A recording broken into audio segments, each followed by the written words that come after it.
त्याला उचकवतो की याला मारहाण कर, आणि ती मारहाण होते सभापती महोदय. आता मारहाण होत असताना बाहेर एखाद्या दिवस पोलीस एकाची बाजू घेते मी समजू शकतो, पण तो विधान भवनाच्या आवारात तरी या सुरक्षा व्यवस्थेनं एकांगी बाजू घेतली नाही पाहिजे सभापती महोदय. कारण एक जणाला अटक केलं जातं आणि एक जणाला नंतर त्याच्यावर कारवाई होते का नाही होते मला माहिती नाही. एक जणाला पोलीस प्रत्यक्षात तंबाखू मळून देतात सभापती महोदय, आणि दूरचित म्हणजे वेगवेगळ्या पद्धतीनं चॅनलवर अशा पद्धतीनं ह्या सगळ्या गोष्टीचं वार्तांकन होतं सभापती महोदय. आणि म्हणून ज्या पद्धतीनं या घटना घडलेल्या ह्या अतिशय दुर्दैवी आहे. आणि म्हणून मी आपल्या माध्यमातून आपल्याला विनंती करतो की खऱ्या अर्थानं हे विधान भवन सर्वोच्च या महाराष्ट्राच्या हिशोबाने, महाराष्ट्राच्या हिताच्या दृष्टीनं, आणि या विधान भवनाचा जर कायदा सुव्यवस्थेचा प्रश्न निर्माण होत असेल आणि हे प्रश्न आपलेच आमदार निर्माण करत असतील, जे विधान भवनाचे विधिमंडळाचे सदस्य कोणत्या सभागृहाचे असतील, मला असं वाटतं या कारवाया होणं अपेक्षित आहे. निष्पक्ष पद्धतीनं या कारवाया होण्याची आवश्यकता आहे सभापती महोदय. काही जणांवर कारवाया झाल्या तर काही जणांवर नाही झाल्या, अशा पद्धतीने या गोष्टी झाल्या आहे. आणि म्हणून याच्यावर 289च्या माध्यमातून चर्चा आवश्यक आहे. कारण आताच्या घडीला या राज्याची कायदा सुव्यवस्था ही वेगवेगळ्या ठिकाणी तर खराब होती, परंतु प्रत्यक्षात विधान भवनात जर अशा पद्धतीनं परिस्थिती निर्माण झाली तर मला असं वाटतं सभागृहाचं कामकाज थांबवून याच्यावर 289 चर्चा करण्याची आवश्यकता आहे. अशा प्रकारचं माझं मत आहे सभापती महोदय. मी 289 द्वारे या विधिमंडळाच्या प्रथा, परंपरा, अधिकार, सार्वभौमता याच्यावर मी चर्चा करायला उभा आहे. 289 कसा होतो हे सांगण्यासाठी सुद्धा उभा आहे. 289च्या माध्यमातून आपण जर बघितलं तर कोणत्याही सदस्य सभापतीच्या संमतीने कोणताही नियम विधान परिषदेपुढे कोणत्या विशिष्ट प्रस्ताव लागू करता येतो. अजून कुठला विशिष्ट प्रस्ताव पाहिजे? या राज्यामध्ये या देशाच्या घटना, नियम, अधिकार, कायदा हे आज सदनामध्ये बनवलं जातं. त्या सदनाचाच धोका निर्माण झालेला अशी परिस्थिती असताना अजून कुठली चर्चा करायची आहे तुम्हाला?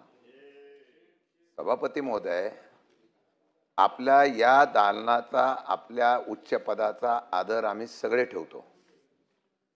विधिमंडळाचे अध्यक्ष, विधानसभेचे सभापती यांचा अधिकार उच्च आहे. या प्रांगणामध्ये कुठल्याही प्रकारचा बाहेर हस्तक्षेप होत नाही असा नियम बनतो. सभापती महोदय, गेल्या काही वर्षापासून आम्ही बघतो, मी खरं राजकीय बोलणार नाही दादा, पण तुम्हाला सुद्धा या परिस्थितीची पाहणी केल्यानंतर मनापासून खंत वाटत असेल. या सदनामध्ये आपण येतो, बाहेर त्याचा प्रतिमा काय झालेली आहे? बाहेर जी प्रतिमा होती आहे सभापती महोदय, ही प्रचंड वेदनादायी आहे. म्हणजे सदनामध्ये बहुमत मिळालं म्हणून आम्ही सैरभैर झालो अशा प्रकारची परिस्थिती होणार दुर्दैवाची आहे. या सत्तेमध्ये विरोधी पक्ष सुद्धा तेवढा सक्षम असतो, त्याला या सदनामध्ये तेवढीच किंमत असते. संख्या किती आहे त्याच्यापेक्षा सभापती महोदय विरोधी पक्षाचा मान सुद्धा तेवढाच असतो. या सदनाचा उल्लेख मगाशी त्यांनी केला. अनेक दिग्गज नेतृत्वाने या दोन्ही सदनामध्ये सत्तेमधल्या आणि विरोधी पक्षाच्या असलेल्या लोकांनी सुद्धा आपल्या पद्धतीने काम करून महाराष्ट्राच्या हिताचा निर्णय घेतला. ठिकाणची एक काळ असा होता की काही मान्यवरांची ज्या वेळा सदनामधले प्रश्न मांडणे किंवा त्यांचं उत्तर ऐकण्यासाठी सभागृह पूर्ण भरलेलं असायचं. एवढी वैचारिक देवाणघेवाण व्हायची. ही वैचारिक देवाणघेवाण होत असताना अनेक दिग्गजांनी आपल्या नेतृत्वाचं, वक्तृत्वाचं, कर्तृत्वाचं या ठिकाणी आपली छाप पण दाखवून दिली. संघर्ष व्हायचा, तो सदनापुरता मर्यादित असायचा. या संघर्षामध्ये ज्यावेळेला चर्चा व्हायची ती तेवढ्यापुरती मर्यादित असायची. संघर्ष बाहेर गेल्यानंतर संपला हे चित्र महाराष्ट्राने अख्ख्या देशाला दाखवलं. ही विश्वासार्हता आहे. पण आम्ही बघतो विधिमंडळातला, विधान परिषदेमधलं कामकाज सुद्धा बघितल्यानंतर मंत्री असो, आमदार असो, कोणी असो, ज्या पद्धतीने एकमेकांच्या बद्दल बोललं जातं. आणि एवढंच नव्हे तर आता वैयक्तिक द्वेष आणि वैयक्तिक दुश्मनी अशा प्रकारच्या पक्षाच्या चौकटीची वैचारिक भूमिका या आता वैयक्तिक लेवलवर जायला लागलेली आहे. आणि मला सभापती महोदय एवढ्यासाठी आपल्याला सांगायचं आहे की सदनाच्या बाहेर सुद्धा जे प्रकार होत आहेत ते सदनाच्या आतमध्ये यायला लागलेले आहे. मगाशी मला टीव्ही वाल्यांनी आम्हाला एक विचारलं, यावर तुमचं मत काय? मी म्हणलं आता फक्त कार्यकर्ते विधिमंडळामध्ये सभागृहात यायचं बाकी आहे, तेवढे आले की विधिमंडळाचं कामकाज संपेल असं मला वाटतं. सभापती महोदय, या सदनामध्ये आम्ही सातत्याने सांगतोय, आपल्या पण निदर्शनात आणून दिलं होतं की फार मोठी गर्दी, 3 सरकार महायुतीचं आहे म्हणून आम्ही बोलत नाही, परंतु इतकी गर्दी असते. काल आमच्या विधिमंडळातल्या महिला सदस्य ज्या आहेत राष्ट्रवादीच्या, त्यांनी स्वतः सना मलिक त्यांनी स्वतः सांगितलं की एवढ्या गर्दीतून आम्हाला महिला सदस्यांना येण्याची वाट करणं फार अवघड होतं. आपण मध्यंतरी ज्या वेळेला सरन्यायाधीश आले त्यावेळेला बंधनं घातली, दुसऱ्या दिवशी परत सुरू झाली. आपण जर सूचना करून सुद्धा सभापतींनी या ठिकाणी, ते मागे झाली चर्चा, 5,000 10,000 रेट आहे, आणि सभापती महोदय मी 500चा सभापती महोदय अजून सांगतो तुम्हाला, यामध्ये नाही जरा प्रवीणजी, माझा आम्ही गांभीर्याने बोलतो ना, तुम्ही बोला ना. प्रवीणजी, तुम्ही पण विरोधी पक्ष नेता म्हणून काम केलं, विरोधी पक्ष नेता म्हणून तुम्ही काम केलं, तुमचा आबद हा तुम्ही राखला ना.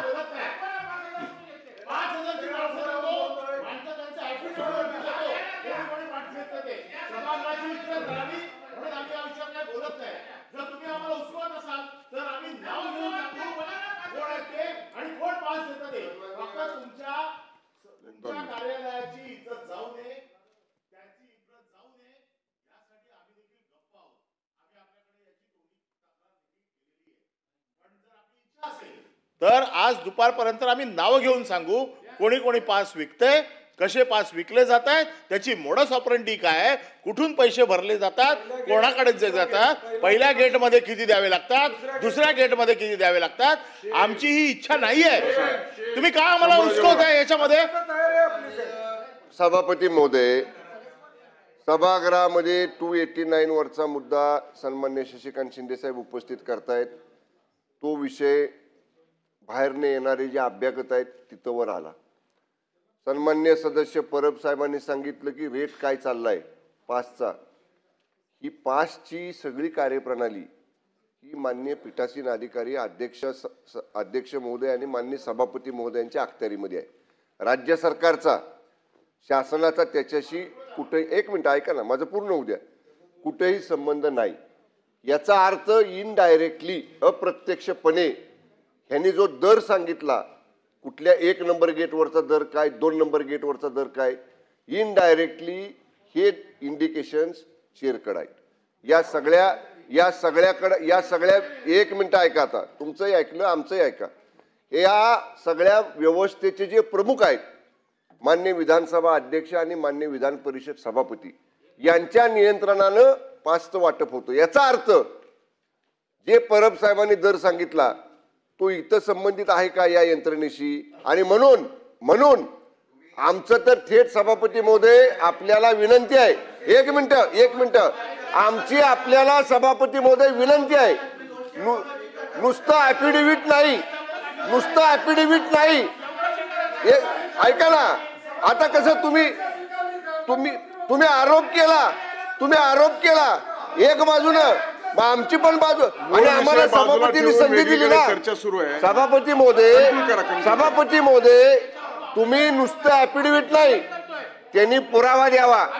आम्ही सांगतो आपल्याला, त्यांनी पुरावा द्यावा. आणि एक मिनिट, आणि आपण जर आदेश दिले तर कुठल्याही पोलीस यंत्रणेकडनं त्यांनी दिलेल्या पुराव्याची चौकशी केव्हाही करायची सरकारची तयारी आहे. केवळ असं भडक वक्तव्य करायचं आणि या यंत्रणेला आक्षेप घ्यायचा हे पूर्णपणे चुकीचं आहे. त्यांनी द्यावं, त्यांनी पुरावे द्यावे, त्यांनी नावं द्यावी, त्यांच्याकडे व्हिडिओ रेकॉर्डिंग असेल, त्यांच्याकडे छुप्या कॅमेऱ्यातनं केलेलं रेकॉर्डिंग असेल, सगळं त्यांनी द्या. आपण सांगाल त्या यंत्रणेकडनं सरकारची या प्रकरणाची चौकशी करायची तयारी आहे. कंटिन्यू करा. मी परत सांगतो, या सदनाच्या उच्च सभापतींनी सुद्धा खाली आदेश दिले होते. त्यांनी सांगावं प्रशासनाला आदेश दिले होते की गेट पास बंद करून टाका. सभापतींनी आदेश दिल्यानंतर सुद्धा गेट पास कोणी चालू केले त्याची चौकशी करा. इतकी माणसं आम्हाला बोलून द्या ना. अरे त्यांनी उत्तर देतील. आम्हाला बोल असं आहे प्रवीणजी, आम्ही भूमिका मांडतो ना. एवढी जर सभापतीने, मी प्रामाणिकपणाने सांगतो, सभापतींची भावना चांगली असेल, त्यांनी निर्देश दिलेले होते मागच्या वेळेला, तरी सुद्धा इतकी गर्दी आली कशी? मग कोण मंत्री असतो तो सांगतो येऊन द्या कार्यकर्त्यांना. एका मंत्र्यांनी मला सांगितलं, तुम्हाला सांगतो, एक जण पास घ्यायला गेला. मंत्र्यांनी सांगितलं, मी नाव घेत नाही, नेत्यांचं नाव घेत नाही, की पास देता येत नाही. 1 तासाने तोच कार्यकर्ता त्यांच्या समोर हजर राहिला आणि बोलला, मी आलो. बोला, अरे कसा आला तू? नाही बोला, आलो. कसा आलो ते विचार नका, पण मी आलो. त्या कार्यकर्त्याच्या समोर सभापती महोदय काय राहिला असेल की मला मंत्र्यांनी पास नाही दिला, मला सभापतींनी पास नाही दिला, पण मी आलो ना. ही त्रुटी आहे. आणि ही त्रुटी ह्या गर्दीचं खरं म्हटलं तर प्रक्षोभ आहे. आता तुम्ही काल तो म्हणता प्रकार झाला, अंबुराजे इथं वाद होत होता, तुमचा झाला, अनिल परबांचा झाला, तेवढा पुरता मिटला. दादा इथं बसलेले आहेत. मी पक्षावर जात नाही, आमच्यातला असेल, तुमच्यातला असेल, ही संस्कृती आहे. ही संस्कृती तशी असेल तर विधिमंडळामधलं आपलं सर्वांचं जे प्रतिमा आहे ना, ती जनतेमध्ये पूर्ण मिसळून गेलेली आहे आणि संपलेली असेल. पक्षाच्या नेतृत्वाने तरी त्याला कुठेतरी आळा घालता पाहिजे. आता सभापती महोदय, जर आपण कुठे बाहेर जायचं म्हटलं तरी त्याला पोलिसांचा दाखला लागतो. या सभागृहामध्ये कोण येते माहित नाही. उद्या अतिरेकी आला तरी तुम्हाला खरं म्हटलं तर सहज प्रवेश मिळू शकतो. मोकोकातला जर कायद्यामधला एखादा आरोपी आत येतो, मारतो, मारहाण केल्यानंतर सभापती महोदय अजून परत गांभीर्याने सांगतो, सगळे सीसीटीव्ही फुटेज सर्वांना माहिती आहे, सगळ्यांनी रेकॉर्ड केलेला आहे, सगळ्यांनी पाहिलेला आहे, कोण दोषी हे सुद्धा माहिती आहे, तरी सुद्धा काल फक्त एका व्यक्तीवर कारवाई झाली. या एका व्यक्तीवरच कारवाई झाली आणि ज्यांनी मार खाल्ला त्याच्यावर पण कारवाई झाली.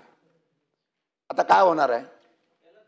त्याच्यानंतर 2-3 लोक होती, त्यांचं नाव नाही, म्हणजे तुम्ही म्हणाला ना सभापतीचा अधिकार आहे, सभापतीने अधिकार दिला पोलिसांना, कारवाई करा म्हणून सांगितली, तरी ही कारवाई निपक्षपाताने व्हायला पाहिजे नव्हती. कायद्याचा धाकच राहिला नाही तर कोणाला भीती वाटणार आहे? आणि त्या प्रतिनिधीला मॅसेज पास होतोय, एक तर तू तरी राहशील नाही तर मी तरी राहतील. जितेंद्र आव्हाडांना असा मॅसेज पास झाला, व्हायरल झालेला आहे, तुम्ही तरी राहील ना तर मी तरी राहील ना तर तुम्हाला आम्ही संपून टाकू. कमेंट्स बघतो आपण, ठीक आहे ना. एखाद्या पडळकर असतील, जितेंद्र आव्हाड असतील, आम्ही असो, पडळकर असो, तुम्ही असाल, योगेशजी, आम्ही सगळे, तेवढ्या पुरता वाद राहायला पाहिजे. हा खालपर्यंत गेला ना त्याचे परिणाम फार वाईट होतील. आणि सभापती महोदय, मी परत सांगतो, त्यांनी सांगितलं काय पोलिसांची भीती आहे? तो पोलीस तंबाखू म्हणून त्याला देत होता. अवघडच आहे, काय नाही मिळणार आहे. मग बिचारा बाहेर आल्यानंतर दोघं बोलतील, चुकला कोणी असेल, कोण कार्यकर्ता इथला चुकला तिथला चुकला, कोणत्याही प्रतिनिधीला कोणत्या कार्यकर्त्यांनी बोललं नाही पाहिजे. आता तो प्रतिनिधी जर बाहेर आला, तो शेवटी काय म्हणला, जाऊन दे, दोघांची केस तडजोड करून टाका. ही कायद्यातली पळवाटीमुळे धाक राहिलं नाही. आणि दादा, आमची विनंती आहे, तुम्ही संसदीय कार्यमंत्री आहात, कुठेतरी या सभागृहाची पत राखावी एवढीच आमची कळकळीची विनंती आहे. नाहीतर अशी पत जर संपली, कोण बोलतं की सारखा दुसऱ्या राज्यांचा उल्लेख करतात, बिहार हे ते, महाराष्ट्राचं काय चाललंय आता बघा. म्हणून कोणताही पक्ष असो पण त्याला शिस्त असली पाहिजे, त्यामध्ये निश्चितपणे कायद्याचा धाक असला पाहिजे. आता तुम्ही दुपारनंतर तुम्ही सगळं दुपारनंतर मला वाटतं खुलासा करणार आहात, शंका आम्हाला आहे. सांगतो ना, आता खुलासा तुम्ही करणार आहात, खुलासा काय होणार त्याचं पण आम्हाला माहिती आहे. दोघांनाही दोषी ठरवणार. काल तर जितेंद्र आव्हाड सकाळी त्यांच्यावर केस गुन्हा दाखल झाला. का तर त्यांनी शासकीय कामकाजामध्ये अडथळा निर्माण केला म्हणून त्यांच्यावर गुन्हा दाखल केला. आता मग असं आहे की न्याय कशी मागायचा? आमचं एवढंच म्हणणं आहे सभापती महोदय, महाराष्ट्राचा कायदा होणाऱ्या या सदनामध्ये कायदा सुव्यवस्था निर्माण झालेली आहे, लोकप्रतिनिधीला धोका निर्माण झालेला आहे. आज बोलायची म्हटलं तरी खोटं आहे. उघड जर कोण बोलला की लगेच त्याला धमकीचा जर येणार असेल, माझी विनंती आहे की हा गांभीर्याचा विषय आहे. सगळ्या चर्चा बाजूला ठेवा, अंतिम आठवडा आहेच, पण कुठेतरी या चर्चेच्या माध्यमातून महाराष्ट्रातली शिस्त, संयम, महाराष्ट्राची संस्कृती आणि पुरोगामी विचार दाखवण्याचा प्रयत्न करण्यासाठी आपल्याला सरकारला निर्देश करावा लागेल. म्हणून 289 स्वीकारावा एवढीच आमची तुम्हाला विनंती आहे. संसदीय कामकाज मंत्री. सभापती महोदय, कालची घटना जी आहे ती दुर्दैवी आहे. इतकाच तर विधान भवनामधला व्यवहाराचा, कामकाजाचा म्हणते, कामकाज सभागृहात आहे, व्यवहार सभागृहाच्या बाहेर आहे. इतका खालचा स्तर गाठला जाऊ नये याची सगळी चौकशी करून काय नेमकं झालं, कोण दोषी, काय कारवाई केली पाहिजे असं सकाळी 12 वाजताच विधानसभेचे अध्यक्ष खालच्या सभागृहामध्ये विधानसभेमध्ये मांडणार होते. पण ज्येष्ठ सदस्य जयंतराव पाटलांनी विनंती केली की आम्ही राज्यपालांकडे जात आहोत, त्यामुळे आल्यानंतर आम्हाला ऐकायचं आहे तुम्ही काय मांडताय. कारण म्हणजे असं असण्याची आवश्यकता नाही, 12 वाजता अध्यक्षांनी मांडलं असतं. पण ही आपली प्रथा आहे की आपल्या ज्येष्ठ नेत्याने, ज्येष्ठ सदस्याने काही म्हटलं की त्याला आपण मान देतो. त्याप्रमाणे आता यवना खालच्या सभागृह विधानसभेमध्ये मांडलं गेलं असेल. मी तेवढ्यासाठी रुटीन बाकीचं सुरू झालं की खाली जातो आणि ते निवेदन आपणही इथे केलं पाहिजे. मला असं वाटतं की एवढ्या एका घटना आणि त्याच्या चौकशी आणि त्याच्यावरची कारवाई मांडण्याने विषय संपणार नाही. हा जो स्तर खाली गेला याचा सगळ्यांनीच नीट विचार केला पाहिजे. असेसचा विषय आला, लोक मोठ्या संख्येने आणण्याचा विषय आला. तर मी तुम्हाला सांगतो की खालच्या सभागृहात एका ज्येष्ठ सदस्याने अशी मांडणी केली की किती लक्षवेधी लावता, असं म्हणून मध्यंतरामध्ये तेच लक्षवेधी आपली घेऊन गेले. असं जर प्रत्येकाने दुसऱ्याकडे बोट दाखवायचं ठरलं, कोण किती जण आणतात सगळंच बघायला पाहिजे. आणि त्यामुळे मी आज सकाळी इन्फॉर्मली तुम्हाला विनंती केली आहे की ऑगस्टच्या मध्यावर एकदा हे जे लाल आणि हिरवं पुस्तक आहे नियमांचं, एकदा रिराईट करायला लागेल आणि त्यासाठी खूप वेळ द्यावा लागेल. पुढचं अधिवेशन कधी ते दुपारी घोषित होईल संध्याकाळी, तर त्या अधिवेशनापूर्वी या नियमांचं पुस्तकही एकदा रिराईट करायला लागेल की सभागृहामध्ये काय भाषेचा उच्चार व्हावा, किती मिनटं बोलावे, असे सगळे विषय आहेत. मी एवढीच विनंती करेन की 289चा निर्णय तुम्ही द्यायचा आहे, पण चर्चा इथे थांबवावी, पुढचं कामकाज सुरू करावं. आज शेवटचा दिवस आहे. विधानसभा अध्यक्षाने काय मांडलं आहे ते मी आपल्या सगळ्यांना अवगत करतो. आजच्या नियम 289 अन्वये काल सायंकाळी विधान भवन पोर्चमध्ये झालेला अतिशय गंभीर प्रकार आहे. त्या संदर्भात माननीय विरोधी पक्षनेते अंबादासजी दानवे आणि शशिकांत शिंदे साहेब यांनी अतिशय वस्तुनिष्ठ परिस्थिती कथन केलेली आहे. संसदीय कामकाज मंत्री यांनी देखील त्या संदर्भामध्ये सांगितलेलं आहे. हे दोन्ही बाजूच्या सदनासाठी आणि नेतृत्वासाठी ही बाब गंभीर आहे. कधी नव्हे ते आपल्या विधान भवनाच्या परिसरामध्ये अशी परिस्थिती निर्माण झालेली आहे आणि त्यामुळं खरं तर वास्तविक पाहता दोन्ही सदनाची एकच भावना आहे आणि याच्यावर काहीतरी कठोर निर्णय घेण्याची आवश्यकता आहे. आणि म्हणून निश्चित स्वरूपामध्ये सर्व सारासार विचार करून तातडीनेच काय होईल अशी शक्यता नाही, परंतु या 289 अन्वये जी चर्चा उपस्थित केली किंवा मागणी केली त्या अनुषंगाने मी लवकरात लवकर याचा निर्णय जाहीर करतो, आजच करतो. महाराष्ट्र विधान परिषद नियम 93. मला वाटतं ही चर्चा आता आपण अंतिम आठवडा विरोधी पक्ष नेत्यांचा प्रस्ताव आहे. अंतिम आठवडा प्रस्ताव आपला आहे आणि लक्षवेधी परंतु आपल्या एक छोटस बिल आहे. माधुरीताई सांग, आत्र्यांडू घेतो याच्यात. सभापती महोदय, महाराष्ट्र विधानसभेने संमत केलेले सन 2025चे विधानसभा विधेयक क्रमांक 80 महाराष्ट्र प्रादेशिक नियोजन व नगररचना विधेयक 2025 मी आपल्या अनुमतीने मांडते. विधेयक मांडण्यात आले. सभापती महोदय, महाराष्ट्र विधानसभेने संमत केलेले सन 2025चे विधानसभा विधेयक क्रमांक 80 महाराष्ट्र प्रादेशिक नियोजन व नगररचना विधेयक 2025 विचारात घ्यावे असा प्रस्ताव मी आपल्या अनुमतीने मांडते. प्रश्न असा आहे की महाराष्ट्र विधानसभेने संमत केलेले सन 2025चे विधानसभा विधेयक क्रमांक 80 महाराष्ट्र प्रादेशिक नियोजन व नगररचना सुधारणा विधेयक 2025. लोकशाही मराठी ऐका, पहा, जागरूक रहा.